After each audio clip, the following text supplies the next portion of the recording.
So if you haven't seen, a trailer was released for the brand new Mortal Kombat movie, and if you can't tell, I'm extremely hyped for this movie. This movie comes out in April. I really did enjoy the original Mortal Kombat movie, but I feel like this one just takes everything that was good about the original 1995 movie and takes it to a whole nother level. I really feel like they're going to do justice to this franchise, and I'm extremely excited for the new Mortal Kombat movie. So with my excitement at an all-time high, I decided, you know what, why don't I take a look back at the Mortal Kombat franchise, which happens to be one of my favorite fighting franchises. Now, in order to really understand the impact that Mortal Kombat had on the fighting game scene, we have to take a step back and take a look at the early 90s. So at that time, Street Fighter was king of the arcade. Everybody played Street Fighter. Such a deep fighting mechanics, great characters, like cartoony style graphics, and it was overall just a fantastic fighting game. But Mortal Kombat came onto the scene and completely did everything to change up the entire fighting formula and took the fighting scene by storm. As soon as you lay eyes on the original Mortal Kombat, you see how different it really is. Me personally, I enjoy a more gritty, real look. This Mortal Kombat game actually used digitized actors, so it was actual real actors that were digitized and put into the video game. These actors actually bled as well, so bleeding was there. You had very awesome combos, completely different new environments. You had this whole concept of a fighting tournament, which I was very much into that concept. You had hidden characters, you had all these different unique stages, and then you had the biggest thing which separated Mortal Kombat from all other fighting games, and it still separates it till this day, the concept of a fatality. So with a fatality, after winning the fight, you had the option of performing a finishing move. So with a fatality, you had the option, after destroying your opponent, to basically perform a finishing move. These moves were absolutely devastating. If you were able to pull it off, it was a spectacle that needed to really be seen to be believed. These were awesome finishing moves. Each character had its own version of the finishing move, and these were absolutely gore-filled, blood-filled, and just, like I said, it really was a spectacle. So with all that, Mortal Kombat really did take the fighting scene by storm, and you would think, how could you even top that? The following year, 1993, we had the release of Mortal Kombat 2. It took everything that Mortal Kombat 1 did and just took it to the absolute next level.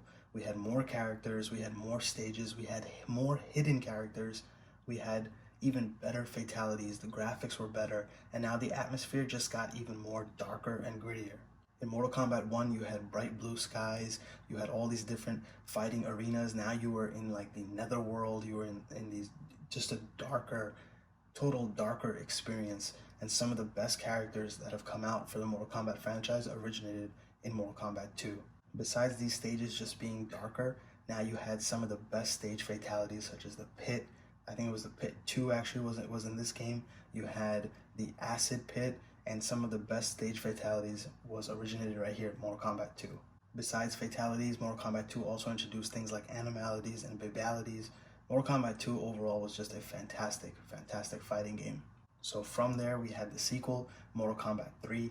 Now this was a game that I actually played more than Mortal Kombat 1 and 2 because 1 and 2 I borrowed a lot from my friends, but I didn't actually own it until later on. Mortal Kombat 3 I actually owned. Now Mortal Kombat 3 was when the franchise started to actually fall a little bit for me personally. Mortal Kombat 3 introduced too many changes to the actual formula. Characters were able to run now, combos were very different. In the first ever Mortal Kombat game, you weren't able to play as Scorpion, which happened to be one of like the fan favorites. The ninjas were not which are my favorite characters in particular, were the ninjas.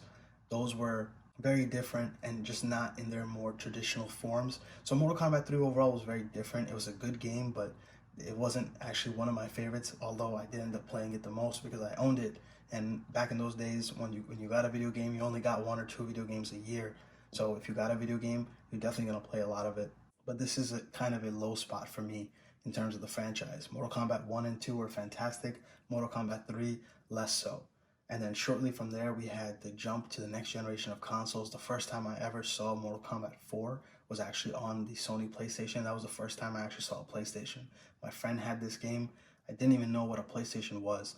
That was the first time I saw Mortal Kombat 4 basically took the fighting formula from 2D into its first time in 3D. Now characters, some of the characters were back. Scorpion was back.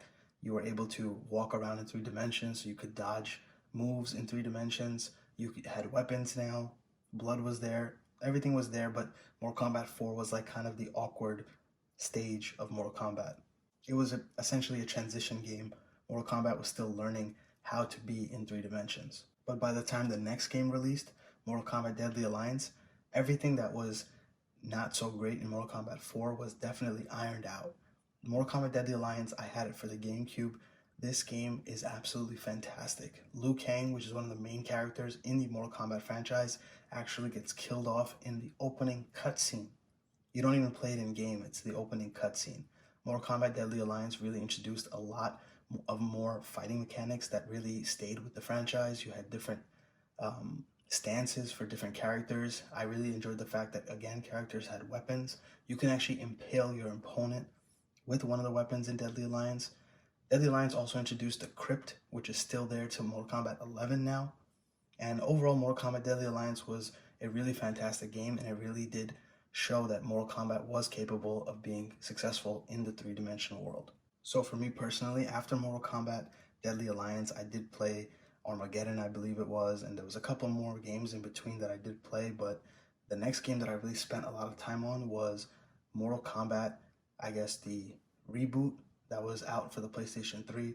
Essentially, this game took the story of Mortal Kombat 1 and kind of brought the excitement back from Mortal Kombat. Mortal Kombat was getting a little stale at this point, and this reboot was really necessary. Same great characters, but really what this game did was really introduce the story mode and really flush out the entire lore behind all of these characters. It basically made the fighting that you were going to do, which was rock solid, as it always has been in most of the Mortal Kombat games. It just kind of took it and gave you more meaning of why you were fighting.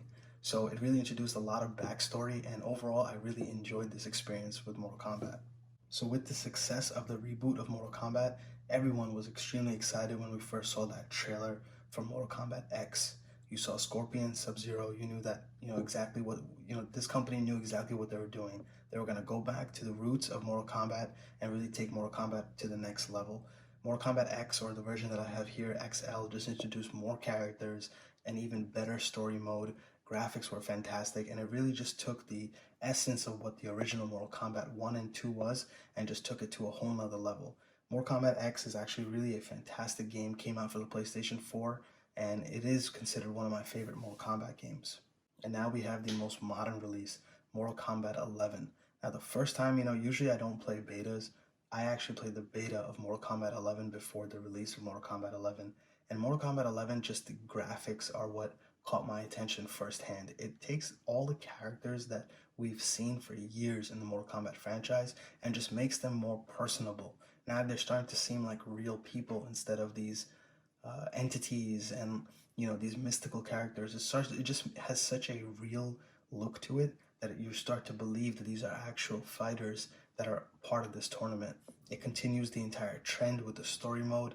It continues the Crypt. It has a lot of throwbacks to the original 1995 movie. It just, overall, is just a fantastic package. They released a free patch that takes the PlayStation 4 version and just upgrades it for the PlayStation 5. And I still, from time to time, still find myself playing this game constantly. I play this game online, which I usually don't play fighting games online.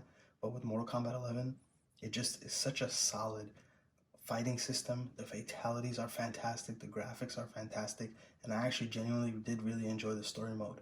So Mortal Kombat 11 is extremely, if you haven't checked it out, it's a really, really solid experience, and I highly recommend that you check it out. So I know that was brief, but I just wanted to quickly talk about my history with the Mortal Kombat franchise, take a look at some of my games, and talk about why I enjoy the Mortal Kombat franchise so much.